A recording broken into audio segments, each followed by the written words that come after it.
Tere, mina olen Anne. Ma usun sellesse, et kui sa teed tööd, mida sa armastad, siis sa ei pea päevagi nii-öelda klassikalises mõttes tööl käima.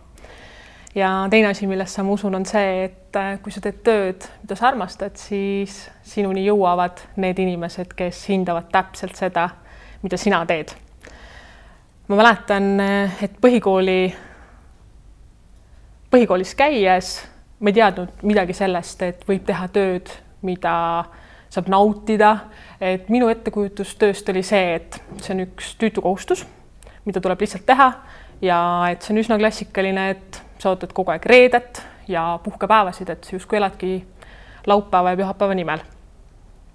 Kui ma esimest korda trenni läksin ja tekkis selline harjumus, ma käisin siis tihti trennis, siis ma hakkasin märkama treeneri puhul seda, et ta on kogu aeg positiivne, ta naeratab ja mulle ei tundunud üldse, et ta teeb tööd. Mulle tundus pigem, et ta naudib seda, mida ta teeb ja see oli minu jaoks inspireeriv.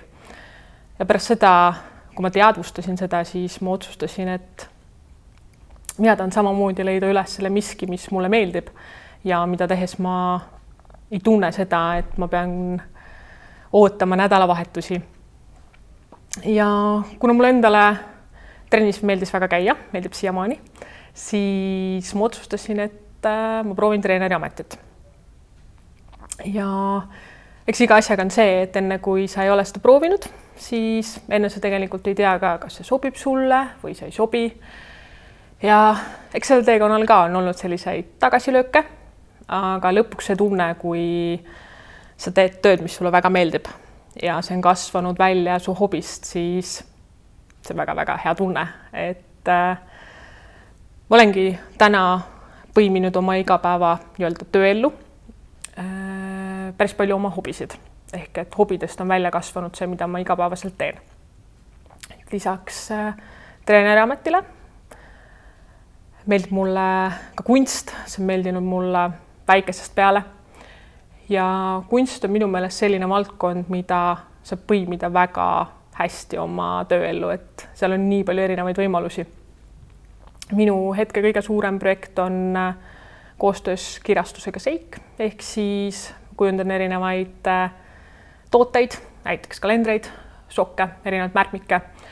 Ja see on just see koht, kus ma saan olla mina ise, olla loov ja mul on vedanud, et ma ei pea ühtegi raami ennast mahutama.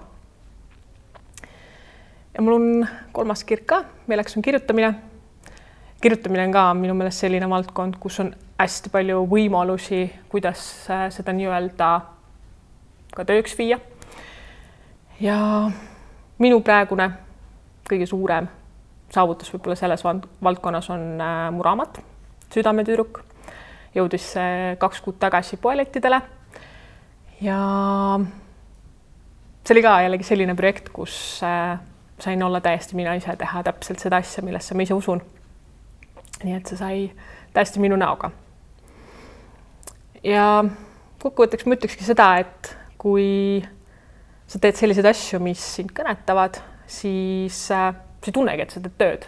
Et näiteks ma ei ütle kunagi, et ma lähen tööle, vaid ma lähen trenni. Ma isegi ei täpsusta enamasti, kas ma lähen trenni andma või ise trenni.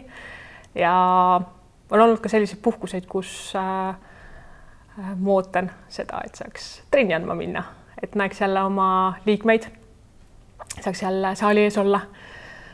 Aga mida aeg edasi, seda rohkem ma naudin just seda, mida ma hetkel teen. Ehk et kui ma olen trennis, siis ma naudin trenni andmist, kui ma parasjagu tegelen mingi loomingulise projektiga, siis ma naudin seda ja kui ma puhkan, siis ma olen oma mõtetega seal. Ja võib-olla soovitused noortele ongi see, et anna endale aega, et leida üles miski, mis sind kõnetab. Võib-olla sa proovidki mitut erinevat asja, võib-olla sul läheb paar aastat, võib-olla natuke rohkem, aga see asi on kindlasti olemas, mis paneb su silmad särama. Ja võib-olla on seda mitu asja, saad kombineerida oma igapäevaellu. Ja ma lõpetan oma kõnega selle sama lausega, millega ma alustasin. Ehk et kui sa teed seda, mida sa armastad, siis sinuni jõuavad ka need inimesed, kes hindavad täpselt seda, mida sa teed ja kuidas sa teed.